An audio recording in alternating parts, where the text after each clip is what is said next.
NRL round 9, done and dusted. The night's too good for the Warriors. That's 3 in a row. The Warriors on a bit of a slide. Let's take a look how this one played out.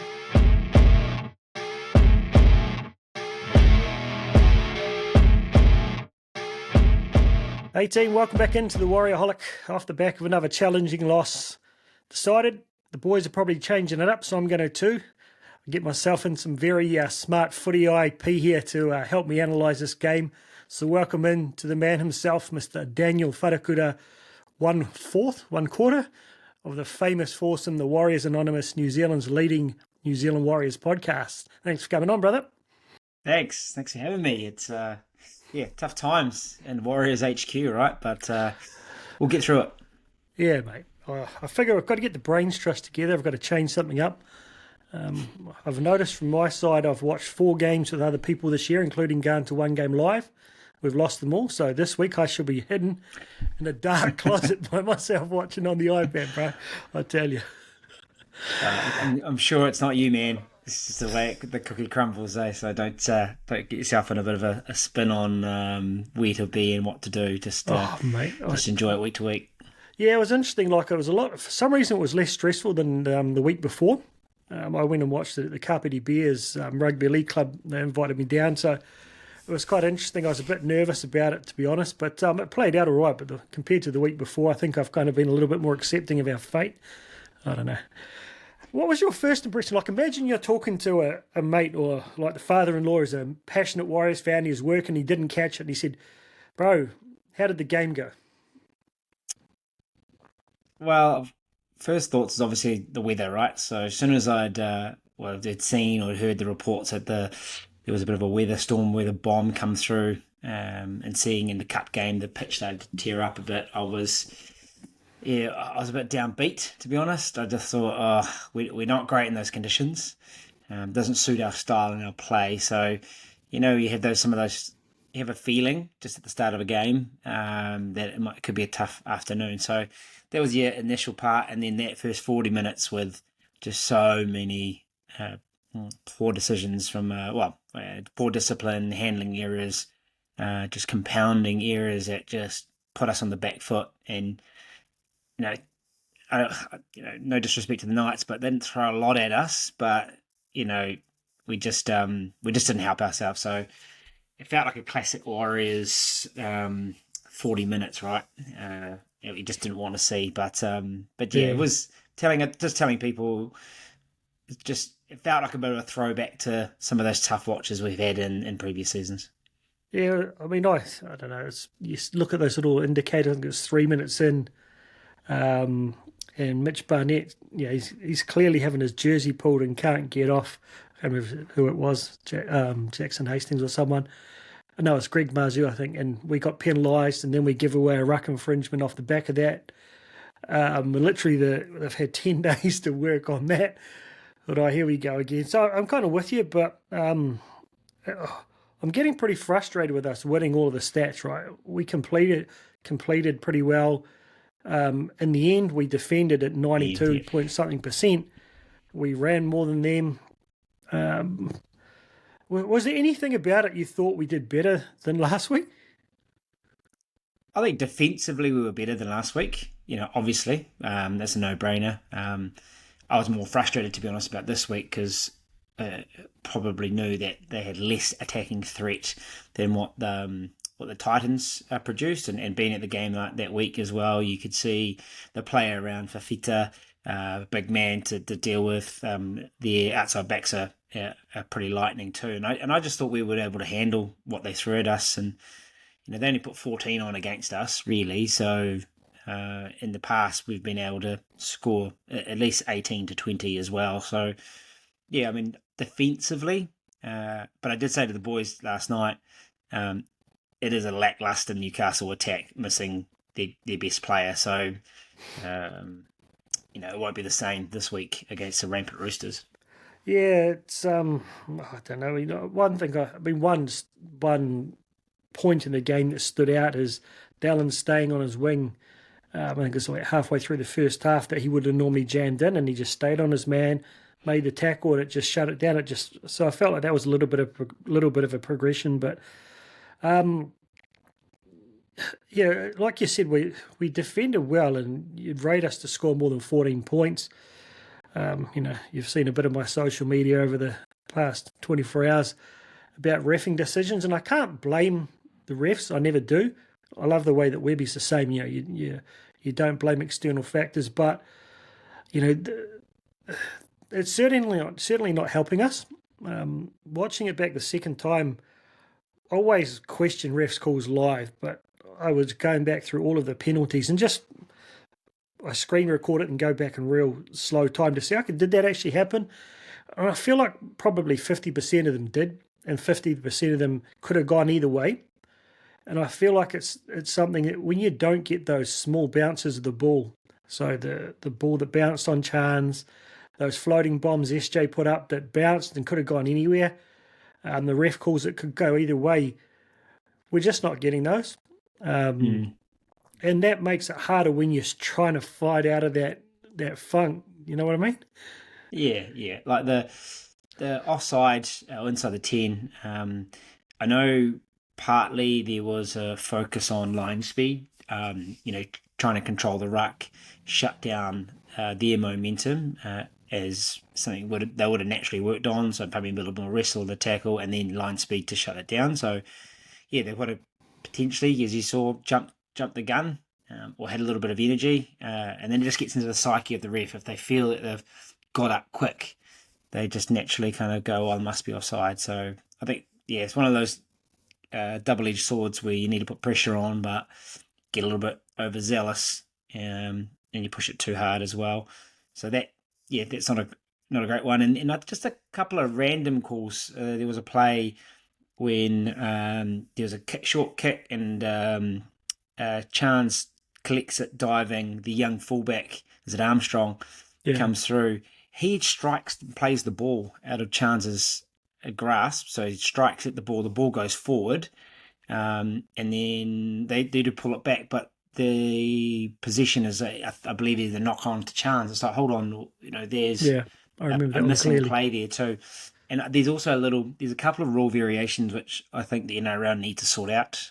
No doubt we'll touch on them, but they naturally they're just starting to garner a bit of press around the game. People are getting frustrated by these particular calls. One being, for me, I think there's a lot of work on the ball. If it's not a stripping motion like this, there's players coming in whacking balls like this, and they're getting called for loose carries too. Where I don't know if there's an intentional play on the ball from a defender. I think that should constitute a knock on, just personally, because they're playing at the ball. And obviously there's the obstruction rule, which is all over the place at the moment. Yeah, I mean, I thought that the one of Jack, there's a couple, like if I look at the inconsistencies, and I mean, as a Warriors fans, the Warriors ones stand out to me more, but the Jackson hip drop, that wasn't. He didn't get anywhere near the leg, and that's kind of a side note I want to get your thoughts on as a simulation. Jackson Hastings there getting up like he'd done a Pappenhausen, or DWZ constantly getting up, holding his jaw. I'm not a huge fan of that. The other one was, the decision, I felt like he made a decision to tackle Jackson. It wasn't that Jackson ran into a certain shoulder. That one frustrates me. The other one is this, what do they call it? When the attacking kicker goes up, or the disruptor. Which is like half the reason why I think we don't compete with a lot of the 50-50 kicks, because we've been on the end of that. So we saw against the Titans in that last minute, I don't know if you saw the Titans game, the guy was from behind him, he couldn't even see where the ball was, he just wrapped the arm around, contacts the ball, which is the opposite of what you were talking about, knocks it out, and the the video reviews it and calls it a strip. So it's just the lack of consistency and interpretation really frustrates me. It looks like they're looking to give penalties and disallow tries, which I find frustrating. Yeah, the obstruction play, they've kind of flip-flopped a little bit on it. There was earlier in the season, they were giving them for like being miles away, and the classic, you just take the lead runner takes the player out, regardless of the situation, then it's a penalty. But then there was a period where they actually looked at the the decision the defensive player makes as well, and they've kind of gone away from that now. So they've just trained now to take contact. Cameron Munster did it as well in that Titans game. He just took contact, went to the ground. Rather than what they used to do is they used to hold, check out, and then release, right, and come off the player, because you can't tackle a player without the ball. Right, like that, like Dallin. Tackle Exactly. before he even caught the ball. But yeah, I mean, I think that's one of the frustrations. But I mean, if you look at, I felt like our defense was better. But what do you feel like's missing in our attack? I mean, I'd describe it as clunky. I felt like it was almost as if we were playing literally in quicksand, even more than mud. It looked like we're running uphill. Is there anything that's standing out to you that's sort of causing that clunkiness?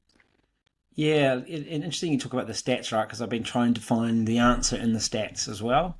But the feel is we just don't have the momentum or the ruck speed. We don't seem to be finding our front, or at least having that momentum, that roll on. So we're not stressing the defence that much, well, as much as we were earlier in the season. So when it does come to kind of reload and play those shape plays, we're not getting as much joy. They're reading what we're putting out there as well. So there's that part kind of is the start, and I think people are talking about, Wade Egan's gone a bit quiet as well. And a part of it is he does need good ruck speed to do what he does best as well. We know what that looks like. We played the bunnies as well, which is a bit of a false dawn. I think everyone realises now that bit of a training run didn't necessarily translate in what the level of NRL's like. So I think that's one part for me. I just don't feel we're winning that battle. And then I guess the key thing is we just don't have a left side attack at the moment. It is all right side dominant. And I felt like we tried to go there a little bit more on the left on the weekend, but and this is, I said the same criticism against Metcalf as well as Tamari Martinez. They're very lateral. They don't straight. They go to the line, but they would literally drifting 5 or 6 meters to engage the line, but they're still drifting when they engage the line.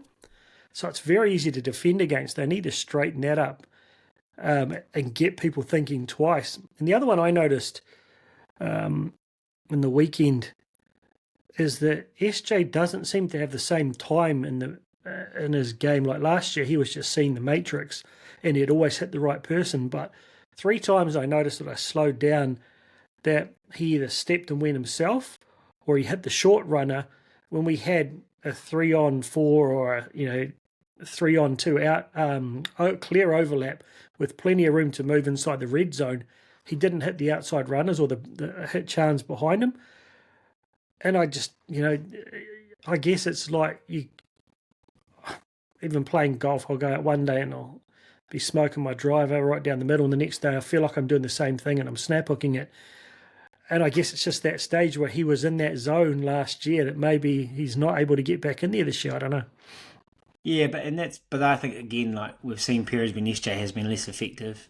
Partly has been around perhaps where his head's at, but also partly has been we just haven't had that momentum or that forward dominance where there is time, quick play the balls, getting over the ad line, and then I distinctly remember when we played the Dragons last year and we put them to the sword. I mean, they were having a horrible time. Ben Hunt wanted to leave. It was the whole issue. But that night in particular, we were stripping them for numbers when we were, I think, even shorter man.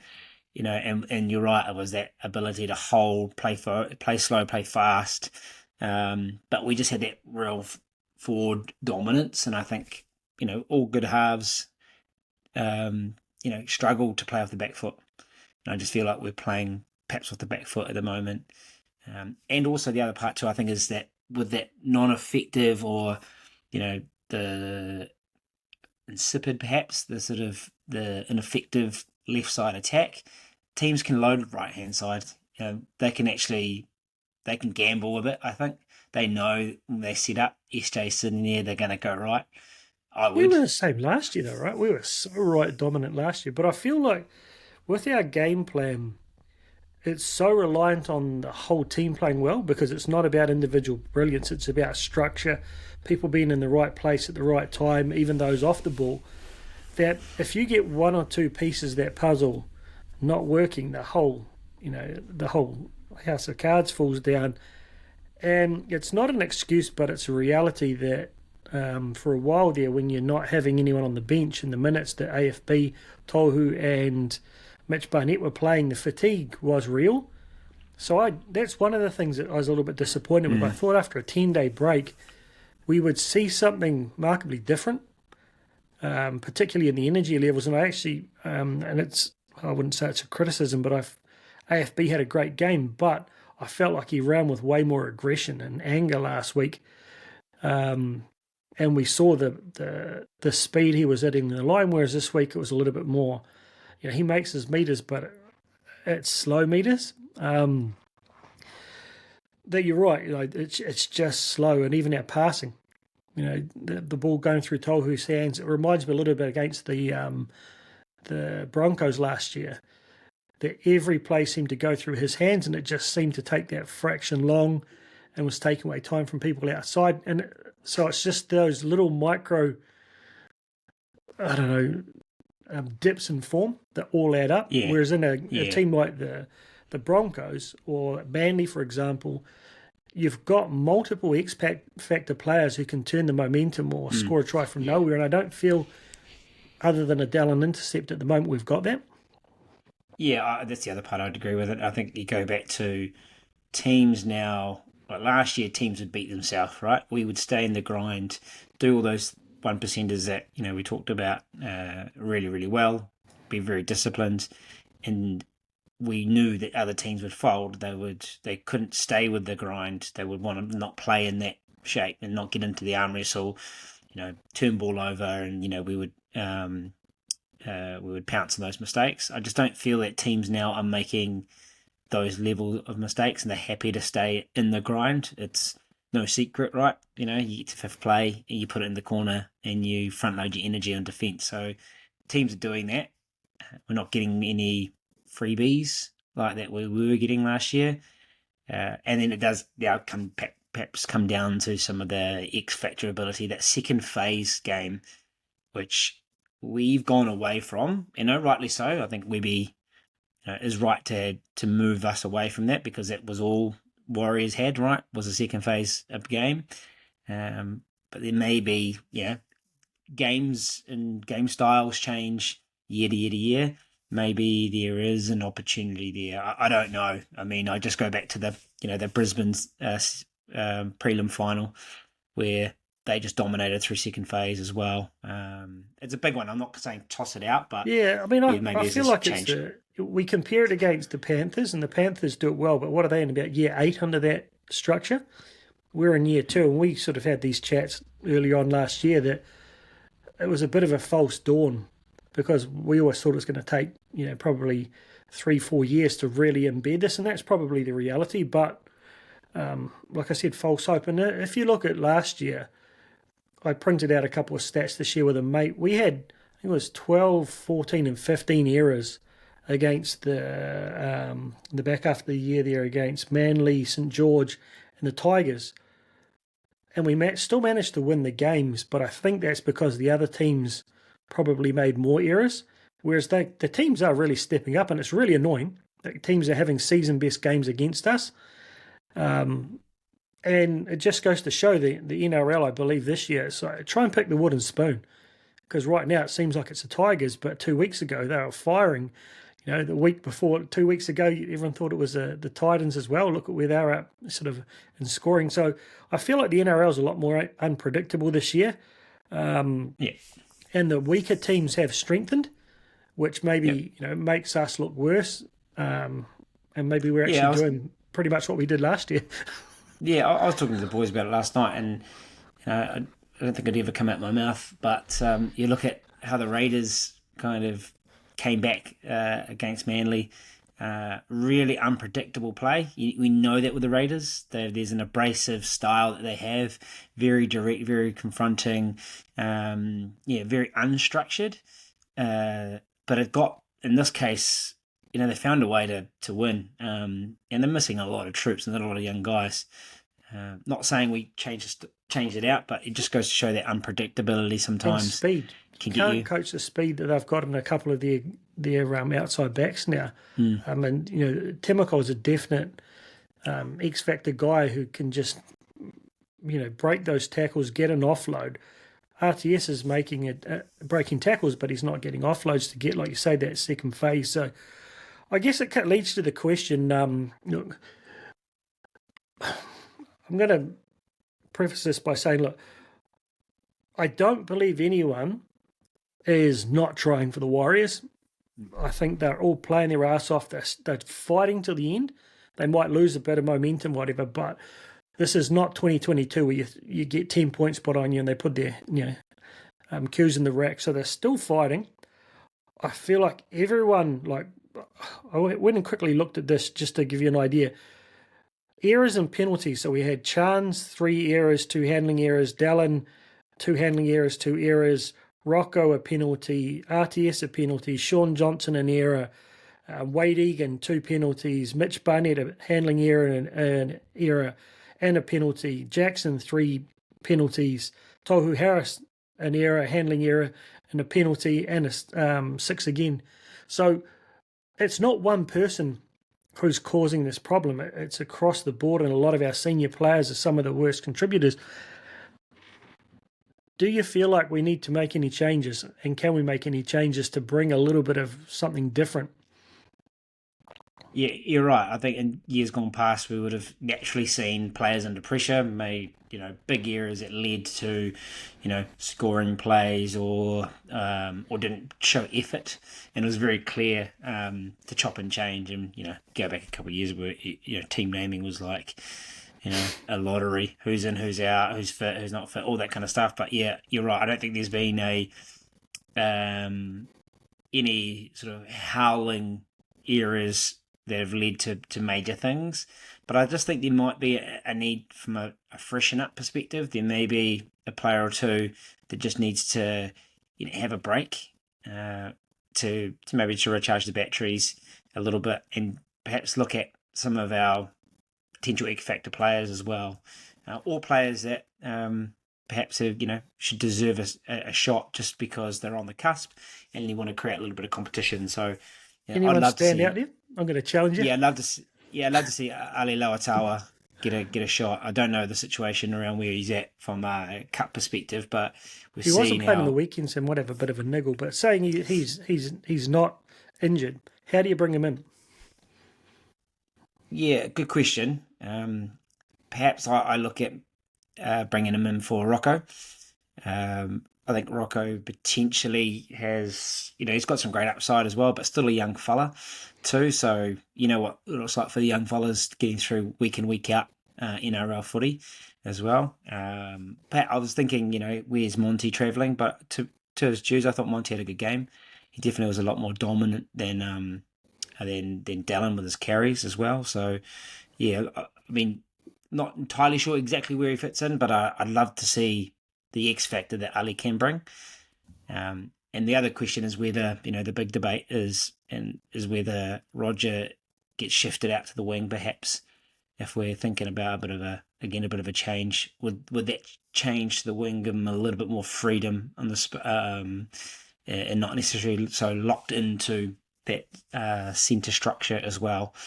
But outside that, yeah, there's not a lot of options when you look at our forward pack because we're very, very light on troops. Yeah, I mean, I tend to agree that. I mean, I'm a huge Rocco fan, but we saw it with Tom Ali last year. He is still young, and there's a lot of work. He's still a lot of work on D, a lot of pressure. That giving him a little bit of time, the speed of the game and cup to sort of just working on a few things. And I do think Ali's the one I'd go for. I'm a big fan of Adam Pompey, but he's not. We're lacking that X factor in attack right now, and I think Ali's the one guy who brings that.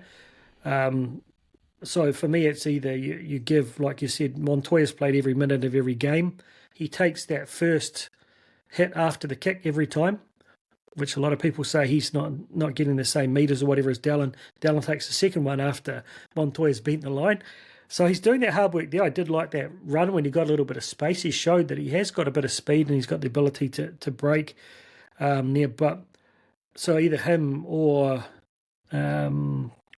Rocco, and I do like the thought of giving RTS a go on the wing, but we saw how much they struggled against South with his reading when he was on the wing there. It would be something you'd need to put a bit of time and effort into and practice to make sure that they get the defensive work right there, because we don't need him going to the wing and jamming him. But I feel like he needs space. On that note, a little bit of inside info. Jazz is back this week, well, back and available. He's flown over to Aussie. So he's either going to play or he'll fly back to play Cup, which I don't mind, just to give the Hammy a bit of a stretch, because I feel like we need that line speed and particularly the speed and aggression against the Panthers the week after. And Marata, he said, will be back hopefully for the Finns. So he has his boots back on now. So that's a couple of, I think, big differences in the line speed and the speed of the ruck, as Marata constantly bending that line 40 or 50 metres out. That gets that momentum going, but also Jazz's ability to, because at the moment it's really Mitch Barnett going up alone to put on those big hits to turn the momentum. So that gives me a little bit of hope. But other than that, Chanel's not back, I don't believe, until after the bye. So you're stuck with Tamati Martin. I feel like he's a good enough player to fix this. And I don't put it all down on him. I think there'll be more to it that I can see, but I think we're really limited in what we can do. But it leads me to the second part of that question is, so this week we obviously see Jacob Laban come in for Cape Wa with the calf industry injury. Do you reckon they go for Adam Pompey on the bench, and why is he on the bench? Yeah, I guess before I get to that, one of the things I wanted to mention is that, without Marata or that sort of that edge hole runner, or that edge threat, that we've had, I think that's also causing a bit of an issue in our attack. Who's going to burst the line? They're loading up an AFB. Well, some weeks they are, some weeks they're not. But when in the last couple of do or die moments and backing of the last two games, teams have just known that we're going to throw to AFB as well, and we haven't had a Marata there. And to your point, to really bend the line, get a quick play of the ball 40, 50 metres out. So I think those the centres have kind of struggled without those big edges as well. And we had, Josh Curran doing a little bit of that too late in the game last year. He was someone who could really bend a line and run a good hole. Just before we jump on the Pompey, mate, on that one, another part I meant to ask you is, why do you reckon they swapped Jackson to the right-hand side last week and left him there this week? Yeah, I'm not too sure, mate. I don't know sort of the ins and outs on that, whether they thought there were some defensive frailties there and needed to shore that up. Definitely hit him a bit, and maybe they were hoping he could get that momentum, but because we know that Cape's not really a line bender, is he? No. And I guess it's the kind of the counterbalance of having 80-minute edges like that. They'll go all day, right? Generally, but when they're not as threatening. When we played the Dragons, Jaden Sewell was just running. His mission was just to run at Sean all day as well. We're not kind of creating power. That. Yeah, we're just missing that at the moment, which probably changes up our attack dynamic. I've got a bit of a random theory on that one I've written down to ask you after you. Maybe do you think they're genuinely looking to develop Adam as a back row, given that he played in Cup in the back row last week? Yeah, it's hard to say. I mean, look, it's a position in right from the centres. He's not a small man as well, and I guess with all it takes is a Kate Wire to go down and another Ford to go down and Laban to go down in this kind of current timing. Mitch will play there at a pinch, right? But we're struggling in the middle too, so it's about probably stocks. But the other thing I thought with Pompey being on the bench was he was the only natural. Well, I say natural, but without having Dylan Walker having to cover a back spot, we had someone who could play the centres, could play on the wing, just in case we did get a back injury as well, because we don't have Chanel there who's also that person. And I know that, but I feel that they can't afford Dylan not to be playing in the middle at the moment because we're short, because obviously Tohu has to go there, and Tohu actually needs a break because we've seen, the Dragons game, he didn't get a break and he looked ragged, right? So that's probably my only theory. Pompey's on the bench and didn't get used. You can see how the Seo Kali seems to be going really well at centre at the moment, even though I thought he was a wing. Ali's going really well there. So maybe it is just an acknowledgement. Okay, we've got these young guys coming through, and Leka and Eremia and the like, but they're not really fully developed and ready to come in there. So maybe, and it's an acknowledgement if Adam sticks around, he needs that versatility. But we chatted about this a lot last year in those quarterly reviews and stuff that we do. Well, I definitely felt like we're missing that Olakolotu kind of real, even more of a punch runner than Marata. And thinking about Adam Pompey being developed there, I don't think he's really that guy. I feel like he'd probably be more likely to be like a Capewell. What about Ed Cossey, mate? Like, he's probably the biggest guy in the club. He's played centre all the way up through the grades. He's played centre at first grade, actually. And I feel like he's getting a little bit big for the wing in the modern game because of the lack of, the agility. Wouldn't he be an interesting one to bring on with 20 minutes to go there running at a tired edge? Because he's a pretty explosive runner, isn't he? And he's a very big boy. Yeah, big boy, right? And he had a great start to last year's season, right, with Dallin off as well. So it's kind of, I guess, unfortunate for him. He's been behind, a pretty safe combination on the wing. And then obviously you throw Roger into the mix now. Roger covers that role, so he's kind of feel like he's a fourth choice right winger in the club at the moment, because obviously against the Bunnies we put Roger out there and played Pompey. So yeah, not a bad idea, and especially when you're down on troops, you need some X factor, and he's a big man. Because I haven't seen too much other than the highlights of the Flegg, but I've watched through all of the other grades. Really good quality players, but we don't have a lot of real big size, other than actually a couple of boys in the Wellington, what do they call it, academy. Did you see that game I popped up the other day? Some big boys in that. But I just feel like it's, the game's moved past that big, massive, giant, heavy winger, but they're probably not going to play him at centre, obviously, because there's so many people above it.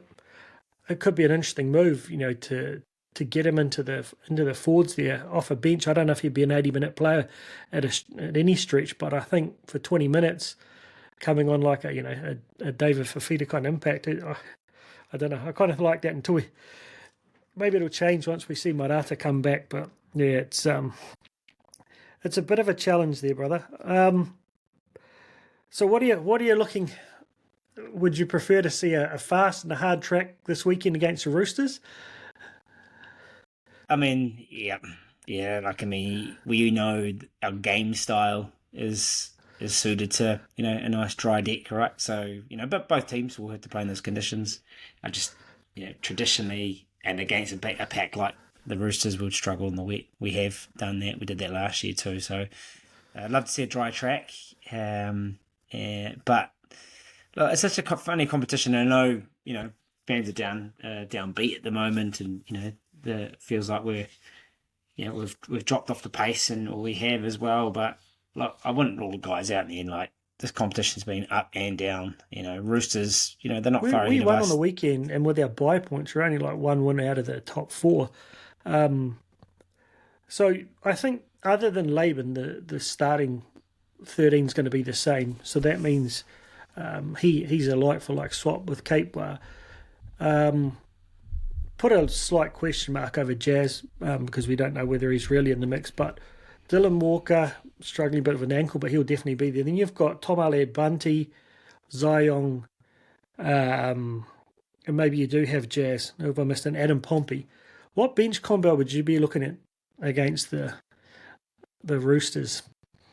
Yeah, I think... Great to have Bunty back, and like he showed his value. I think he had a good game as well, and just good to show Quick that. Note on that, he ran for was it 107 metres? 107 metres, 50 post contact. That's always been my bugbear. So, yeah.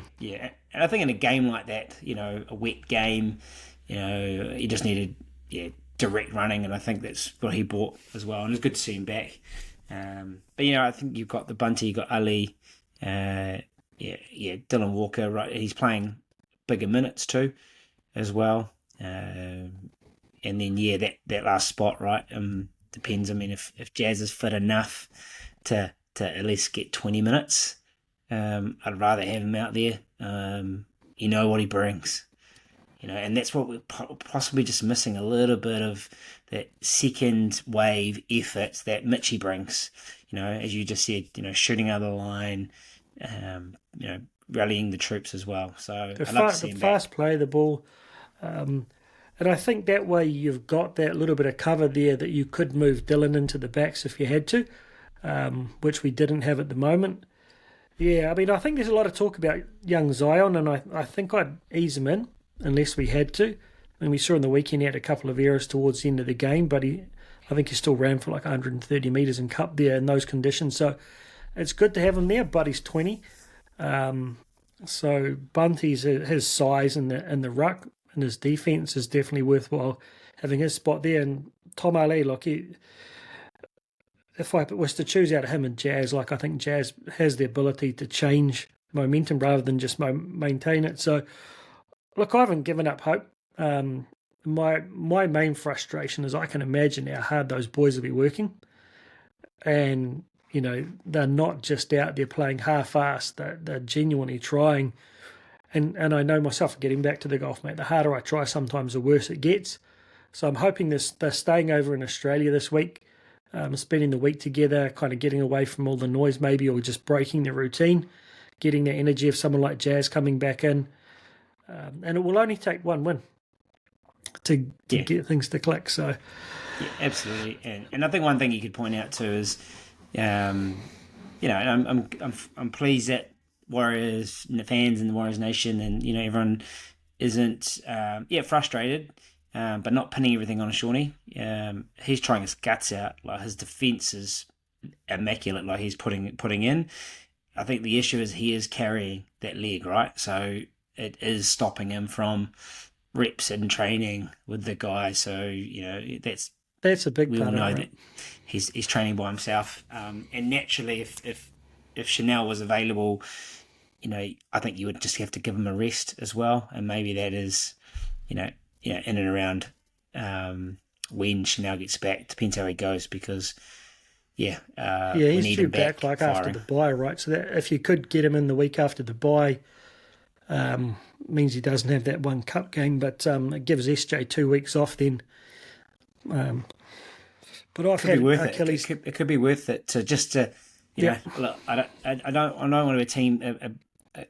I don't want to be a fan that kind of says, "Hey, look, let's drop a knee this week." But we've got Panthers at Magic Round, and then we got the bye. Dylan Walker and Tamaiti, they could play that half combination just to get us through. If it means that we would get Shawnee back after a 2-week break to be fizzing for the second half of the season, might be needed. I know myself, I've had Achilles issues. I don't know if you've had one, mate. They are real niggly, and you can't imagine what the niggles these guys are playing with. So you got to give it to them. Imagine what it's like on the day after game day. Anyway, man, thanks for coming on. It's like it was much more enjoyable to sit there and have someone to sort of I think what the hell they sort of whiteboard these things with, rather than going around in my own mind and talking to thin air. So hope the fans appreciate it. Check out Warriors Anonymous. They're on all of the major platforms, but particularly the podcast there on Spotify, YouTube. You're on what do you call it? Insta. You're on Facebook, the Warriors Warriors Facebook group, most positive Warriors group on the net, and on TikTok and everything these days. So check them out, and we'll see you again tomorrow for Teamless Tuesday up the Mighty Wars.